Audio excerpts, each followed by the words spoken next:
Le président de la République, Félix-Antoine Tshisekedi-Tshilombo, a reçu en audience l'envoyé spécial de son homologue américain, Donald Trump.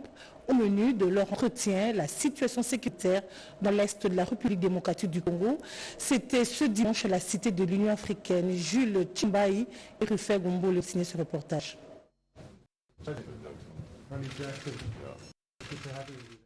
Le respect de la souveraineté et de l'intégrité territoriale de la République démocratique du Congo était au centre de l'entretien ce dimanche à la Cité de l'Union africaine entre l'envoyé spécial du président américain Donald Trump et le président de la République Félix-Antoine Tshisekedi-Tshilombo. À travers ces premiers placements de l'émissaire personnel du président Trump à Kinshasa, on peut penser à la redynamisation des partenariats stratégiques entre Kinshasa et Washington. Je suis venu pour rencontrer le président, discuter avec lui sur un certain nombre de questions, notamment la question de l'instabilité qui se passe à l'est du pays. Nous avons discuté, nous voulons travailler ensemble avec le président pour pouvoir mettre fin à cette situation. Je crois que la réunion que nous avons eue a été productive. C'est une de plusieurs réunions que nous allons avoir. Je vais rentrer aux États-Unis, je vais discuter avec le Congrès, je vais voir aussi la possibilité de discuter avec la Maison-Blanche pour pouvoir mener ces échanges en vue d'assurer que la paix puisse revenir à l'est de la RDC et partout en RDC, que cela est la volonté de tous. Les États-Unis, c'est un pays qui est dans une position unique, une position stratégique, une position d'alliance. Nous avons une très bonne relation, nos États ont une très bonne relation et nous allons continuer davantage à travailler pour une relation. La maison blanche qui veut s'investir dans le développement de l'RDC souhaite l'offre d'un élément de paix afin de promouvoir la congolaise. Nous voulons travailler pour que les entreprises américaines puissent venir investir et travailler ici en RDC. Et pour cela, nous devons nous assurer qu'il y ait un environnement de paix. Et donc nous allons continuer à travailler avec les parties prenantes. Et je crois que le président et nous-mêmes avons eu une très bonne discussion et nous allons faire de sorte à ce que cela puisse continuer pour que la paix puisse être restaurée et de manière ici en RDC pour l'intérêt des États-Unis et pour l'intérêt du Congo, le développement économique du pays, parce que les Congolais peuvent développer lorsqu'il y a un environnement de paix. Restaurer la paix et la dignité des Congolais, la ferme des peuples de la République Félix Tshisekedi. Toutes les voies nationales et arrêtées sont encouragées.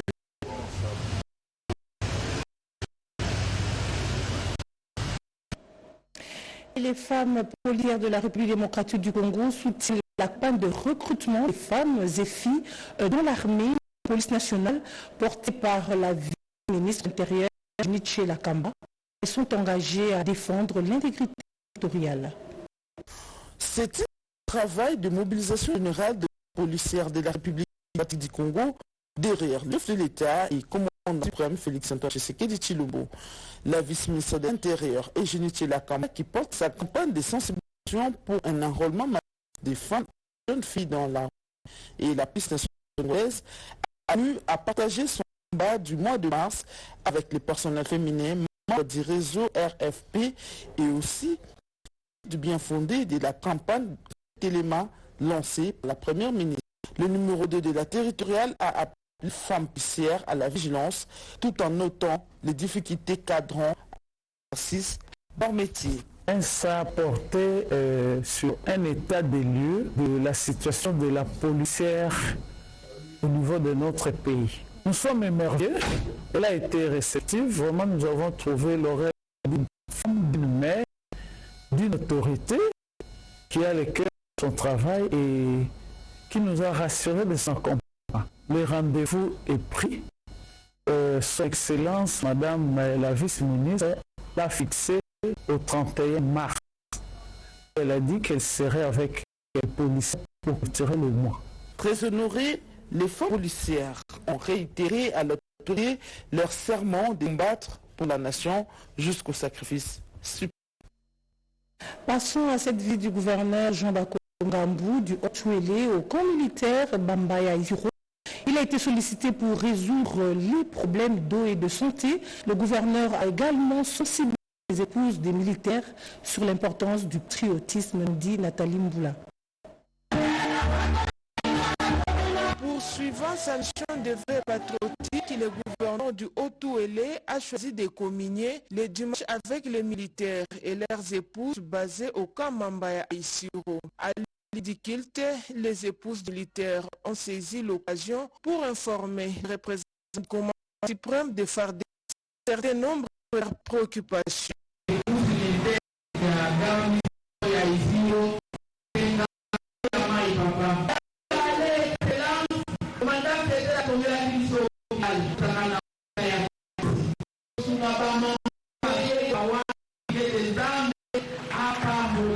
Pour sa part, avant de promettre de voir le gouvernement provincial réserver des solutions idoines aux problèmes soulevés, Jean Bakomi Togambu les a conscientisés sur leur rôle cardinal d'encadrement de leurs époux en ces moments de crise sécuritaire au pays afin de garantir la victoire sur l'ennemi. En ce moment où le pays est agressé, c'est normal que ensemble passer ces moments et pour notre pays et pour le commandant suprême, le président Félix Tshisekedi, prier pour les voisins FARDC, mais aussi prier pour les mamans et les enfants qui sont à l'aide pris en otage par les Rwandais et ses supplétifs. Nous, c'est d'avoir partagé un repas ensemble. Signalons qu'envie d'immortaliser son passage au camp militaire de Mambaya, les épouses des hommes de troupes ont offert un festin à leur hôte en guise d'hospitalité et de renforcement de leurs liens. Et puis des marches d'une part et d'autre part, une mobilisation tous azimuts pour soutenir les FARDC, le commandant suprême, des initiatives de plusieurs structures à travers les provinces pour dénoncer l'agression barbare du Rwanda sous couvert du RN3 AFC dans la partie est de la RDC. Voici ces activités dans quelques provinces du pays. La défense de la patrie est un devoir sacré. Ces mots du chef de l'État, Félix-Antoine Tshisekedi Tshilombo, étaient fidèlement transmis à la population de Bolumba par le nom de Néné Maïs Namapoko du mouvement de libération du Congo. Suivant le pas de son autorité morale, Jean-Pierre Bemba Gombo, la députée nationale, a parcouru à pied, sur moto et par pirogue presque tout le campement, village et cité de sa circonscription électorale en vue de sensibiliser le jeune à s'enrôler dans l'armée pour défendre la patrie face à l'agression rwandaise. État polyglotte, l'élu de Bolumba est adressé à ses concitoyens en lingala, Kingombe ou Kimongo pour faire passer son message axé sur 4, notamment la situation politique et sécuritaire du pays, l'appel à la vigilance, la cohabitation pacifique entre les communautés Ngombe et Balumbe pour un développement durable de Bolumba, le rôle de députés nationaux et provinciaux. Dans certaines contrées, l'honorable Néné Maïzana s'était fait accompagner par... Et puis ces images de terrain qui nous viennent du Kwango, le gouverneur Willy Bichusila a effectué une descente dans les différents chantiers en cours dans la ville de Kenge et ses environs. Regardez. Le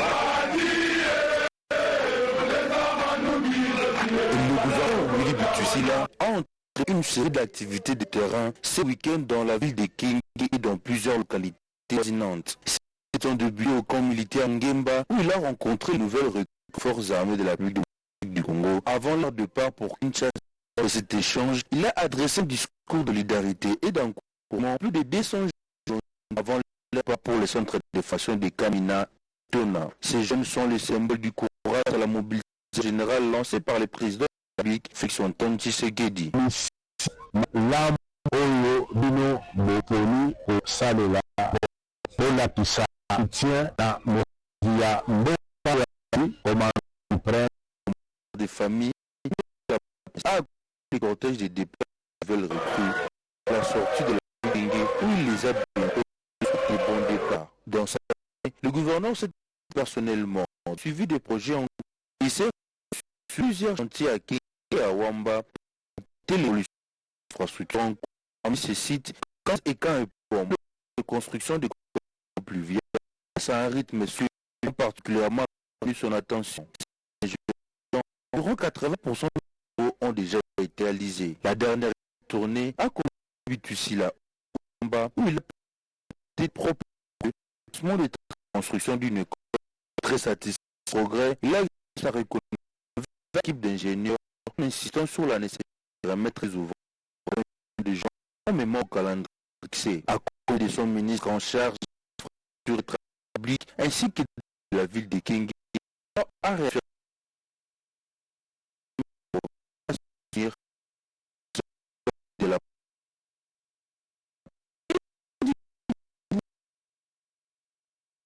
gouverneur du Bas procède à l'inauguration de la commission civile.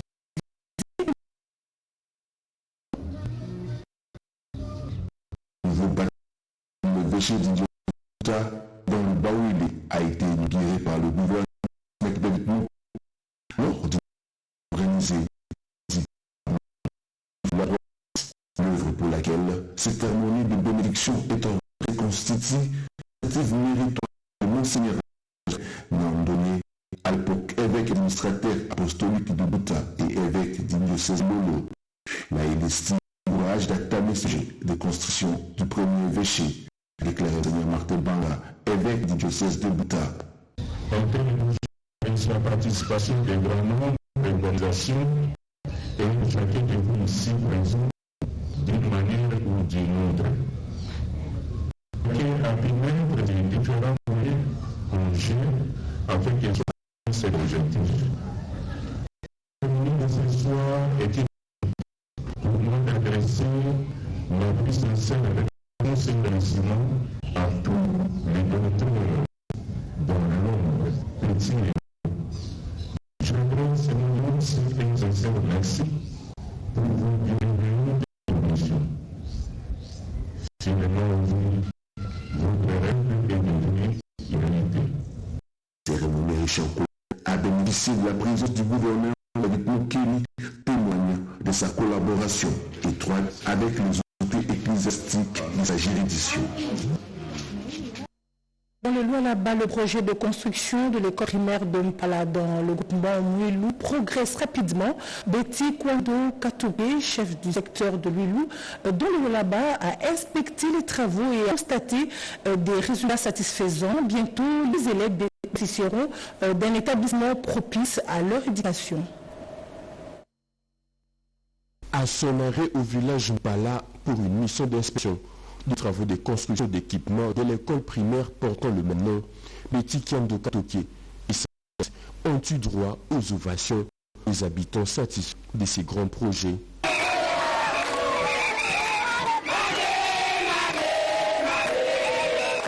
Mettre fin aux conditions d'études dans différentes agglomérations du secteur de l'huile est la mission principale que s'est donnée Betty Kwando Katoké.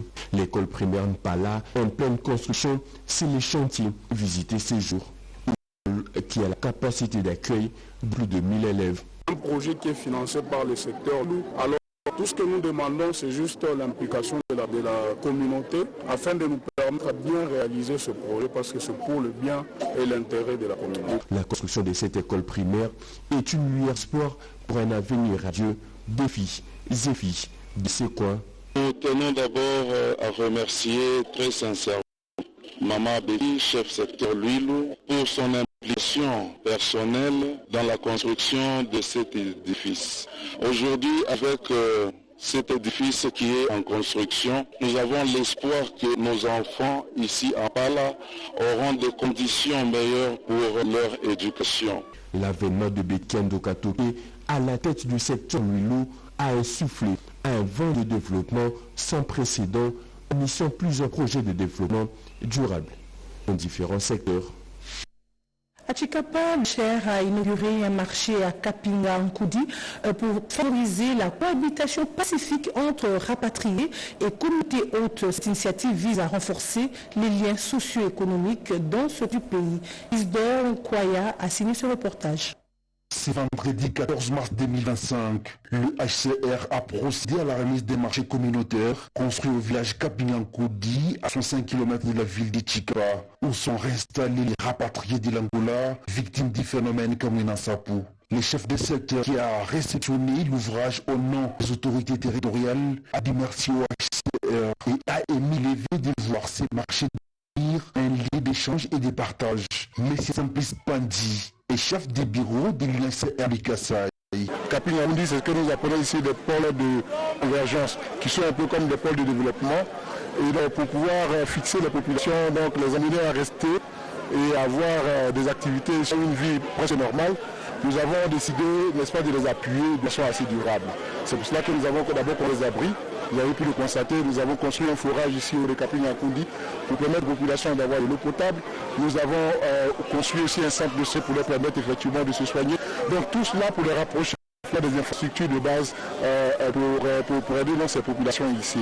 M. Belarme Mbangou est coordonnateur terrain de Kadima Foundation pour les Kassai. Les bénéficiaires à plus d'appropriation et à une gestion efficace, n'est-ce pas, de cette infrastructure. En plus de l'inauguration du marché, ce jour a coïncidé avec la remise des brevets et des kits de sortie pour 17 filles formées en couple couture pour leur autonomisation. Ce projet est implémenté par la Foundation, l'appui technique et financier de l'UNHCR. Connectivité des régions dans le Kassai, le pont Moué vient d'être inauguré et faciliter la liaison des différents coins dans cette partie du pays. Autre détail dans ce reportage, regardez. La population du territoire de Chikapa, désormais un nouveau pont construit sur fonds propres, les députés Banza Mundongo élu de circonscription de Chikapa. Ces ponts qui étaient bien avant dans un état de délabrement très avancé. La cérémonie d'inauguration et la pose de la première pierre pour d'autres ponts à réhabiliter a été présidée par l'élu du Chikapa dans le cadre de son itinérance dans la province du Kassai. Ce pont va servir aux fluidités des trafics des agriculteurs et des commerçants de cette contrée. Il va également permettre aussi à la baisse des biens et services pour le bien-être de la population. C'est l'entreprise Africa Construct qui est le maître d'ouvrage. Le député Banza doit promettre à la population de mettre tout ce qui fait leur position de désenclavement total de cette partie du territoire. En dehors de ces ponts construits, il est prévu la construction des infrastructures socio-culturelles de base dans la province, a souligné l'honorable Banza Grégoire. Dans le but de pérenniser le centre agro-piscicole de Mawazi, situé à Mbanzangungu, la réhabilitation de la route Mbanzangungu-Mawazi qui s'entoure s'avère important. Ce projet s'inscrit dans le cadre du programme Mbiziaku. La nécessité de réhabiliter la route de Maounzi dans les tronçons Banzangungu-Maounzi et Kisantu-Maounzi s'avère prioritaire avant le passage du centre agro-piscicole de Maounzi dans le territoire de Mbanzangungu, Congo central, prévu pour le mois de juillet, afin de faciliter la matérialisation du programme Biziaku visant à faciliter la consommation des poissons frais, améliorer la production et le revenu des pisciculteurs de cette province. C'est ce qu'a déclaré la secrétaire générale pêche et élevage, Madame Pascaline Mbangu Kikumba, lors d'une réunion du comité de pilotage tenue dernièrement à Tchela. Maounzi, c'est un grand centre au monde. Nous voulons que le suivi du projet se fasse dans de très bonnes conditions pour qu'à la fin du projet, nous ne puissions pas perdre le centre de Maounzi. Nous avons ce souci des activités de ce centre soient pérennisées dans de très bonnes conditions et que ce soit une pérennisation exemplaire. Dans cette opération, l'APFE qui est une agence de partenariat international intégrée au sein des relations internationales de la Fédération Wallonie-Bruxelles et de Wallonie, va céder officiellement le centre agropsychole de Maounzi au gouvernement congolais. Mbiziakou est un programme du gouvernement congolais mis en œuvre par l'APFE en partenariat avec le ministère de la Pêche et Élevage. Et la Direction générale de recettes du Congo central soutient les efforts de développement de cette province. Lors d'un point de presse, le directeur général de cette régie financière a fait savoir qu'il fait la mobilisation des recettes son cheval de bataille. Images et commentaires. Les recettes de l'État proviennent essentiellement de deux sources, recettes fiscales, les impôts et les recettes non fiscales. La mobilisation de ces recettes nécessite des atouts considérables. Le leadership gouverneur de province du Congo central, Grace Bilolo, a permis à la Direction générale des recettes de la province du Congo central, dirigée par Julien Zamongana, permet l'augmentation sensible des recettes. Après avoir effectué des réformes et sensibilisé les assujettis au paiement des taxes et impôts, le directeur général de la DGRKC, Julien Zamwangana, a expliqué ses actions à la presse. Un exercice de redevabilité le jeudi 13 mars à l'Ouel Lydia dans la ville portuaire de Matadi. 12,5 milliards de francs congolais exploit pour le mois de février. Les assignations ont été au menu de l'échange. À ce jour, il faut prendre les assignations de l'année 2025 qui avoisinent autour de 117,600 milliards de francs congolais. Le civisme fiscal est impératif pour la maximisation des recettes. Nous avons lancé cette campagne depuis notre arrivée à la tête de la DGRKC, donc au mois de juillet, début juillet 2025. À ce jour, je pourrais vous rassurer, vous confirmer que la population du Congo central qui commence à comprendre que le paiement des impôts et taxes est un devoir fiscal, même, je dirais, civique. La République démocratique du Congo traverse une période cruciale de son histoire avec la guerre lui imposée par le Rwanda. Le gouvernement compte sur les efforts des régies financières pour faire face à cette agression et engager le pays sur la voie de développement et de changement de la vie socio-économique de la population. Toujours dans la presse du Congo central, la lutte contre l'insécurité urbaine dans la ville de Matadi. Deux opérations ont été jumelées. Il s'agit de l'opération Bobo du vice-premier ministre, le ministre de l'Intérieur, et une Joaquim Mbiko lancée par le maire de la ville de Matadi. L'opération Kumba Mbiko, une année déjà dans la ville portuaire de Matadi, une opération lancée par le maire de la ville de Matadi, Dominique Nkodiambité, qui consiste à la traque des bandits communément appelés Kuluna, qui terrorisent la population. La lutte contre le banditisme urbain dans la ville portuaire de Matadi nécessite des stratégies et des moyens pour assurer la quiétude de la population sur le plan sécuritaire.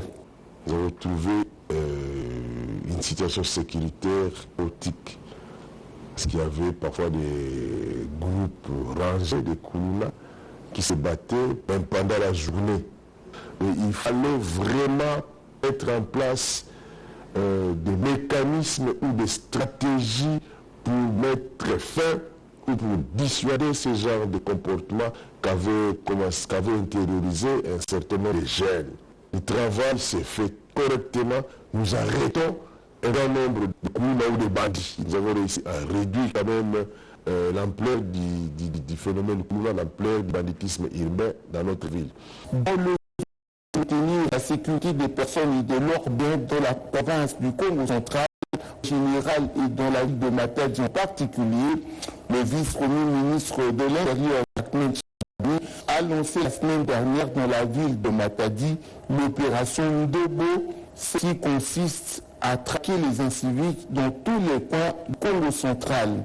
Aujourd'hui, cette opération est jumelée avec Kumaki Mbiko Ndobo, est désormais opérationnelle ouf de soulagement pour la population de cette partie de la République démocratique du Congo. Une nouvelle expertise dans le secteur de l'agriculture à Kisangani de la province de la Chopo, le docteur Yamroti Kalaladi, a conduit un investisseur auprès du gouverneur avec qui ils ont eu des discussions prometteuses. Images et commentaires. Lors de notre balai diplomatique en Europe, nous avions eu à travailler avec ceux qui aiment le Congo, entre autres mon ami Manuel Schneider qui est ingénieur en agroforesterie, en agrobusiness, qui comprend ce que la RDC dispose comme potentiel en termes d'environnement, le poumon vert. Mais il ne sait pas comprendre comment la RDC n'en bénéficie vraiment pas. Et il aime le Congo sans y avoir été. Il dit je veux venir. Il prend son avion, il quitte Bruxelles, il atterrit à Kinshasa et il vient à Kisangani. Il fonce même jusqu'à Banal et à Ubundu. Il a eu des échanges fructueux avec le gouverneur qui lui a donné son quitus pour dire soyez l'ambassadeur de la RDC. Quand j'ai été, grâce à l'honorable Ladi Angotikala, invité dans la province du Chopo, j'ai pu me rendre compte de la richesse des écosystèmes, de la richesse de la nature ici, et vraiment des opportunités de développement pour l'agroforesterie, qui permettraient au Congo d'être à la pointe au niveau de l'aménagement du territoire durable, de l'écologie, et aussi permettre à ce pays de bénéficier de la nouvelle technologie financière liée au crédit carbone pour développer des industries locales, pour développer des infrastructures, développer tout ce qui est en lien avec le social et le bien-être du peuple congolais. Ce qui m'a beaucoup touché, c'est sa confiance qu'il a placée dans mon travail et sa volonté surtout de travailler pour le bien-être à la fois de la TIPO, mais de la RDC et du monde entier, pas en soutenant ses actions. L'Université Kinshasa va désormais dispenser des cours de mandarin suite à la visite de l'ambassadeur chinois Zhao Bin. Les nouvelles salles d'apprentissage ont été inaugurées par le recteur, le professeur Jean-Marie Ntumba Kaimbe, au plateau des étudiants Rodé Panda a signé ce reportage. La République populaire de Chine veut un partenariat win-win avec la République démocratique du Congo dans le secteur de l'enseignement supérieur et universitaire. C'est tout le but de la visite de l'ambassadeur de Chine, Zhao Bin, à l'université de Kinshasa en perspective de l'établissement d'une nouvelle coopération entre son pays et la première université de la RDC qui dispose déjà de vols locaux pour l'apprentissage du cours de mandarin et de la culture chinoise. À l'issue de l'inauguration des salles d'enseignement par les recteurs de cet élémentaire, le professeur Jean-Marie Ntumba Kaimbe, un appel à la jeunesse congolaise a été formulé à s'inscrire à l'école de la langue chinoise. Elle nous accompagne déjà chaque année avec des bourses particulières, la Milan, pour les jeunes filles méritantes.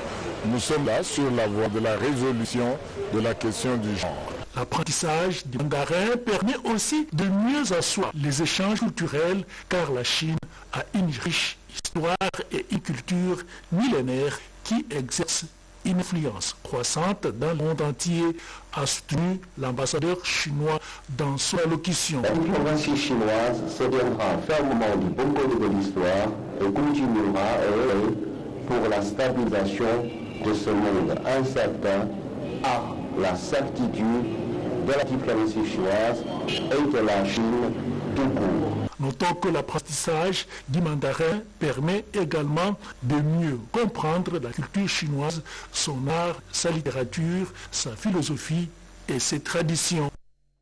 Le Rwanda viole le territoire congolais depuis 3 décennies. À Kinshasa, une matinée académique a été organisée par l'Union des associations retrouvées pour le renouvellement du leadership congolais. Un commentaire de Chimène Kamoka sur les images de Junior Bonyoma. Dans une empreinte d'espoir et de détermination, qu'un rassemblement réunissant des experts reconnus, tous ancrés dans la réalité du terrain, a été observé ce jour à Kinshasa. Entre autres objectifs, célébrer en leur manière la journée internationale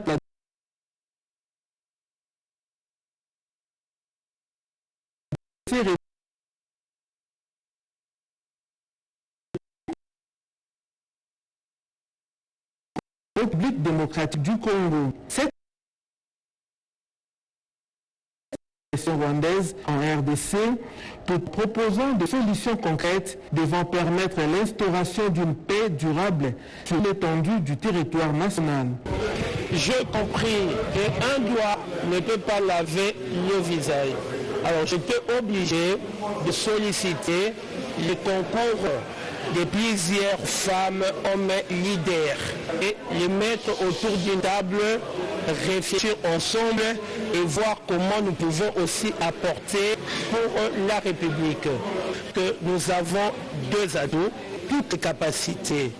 Nous voulons une association qui se rattache plus à la population, connaître les besoins de la population, faire de plaidoyer auprès d'institutions en faveur de la population.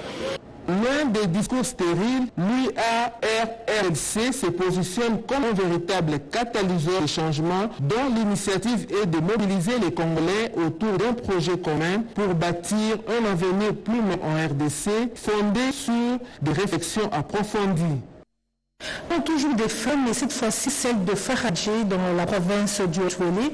Elles ont marqué la journée internationale de la femme avec une formation innovante à Tabidi Pierre-Louis Saïdi.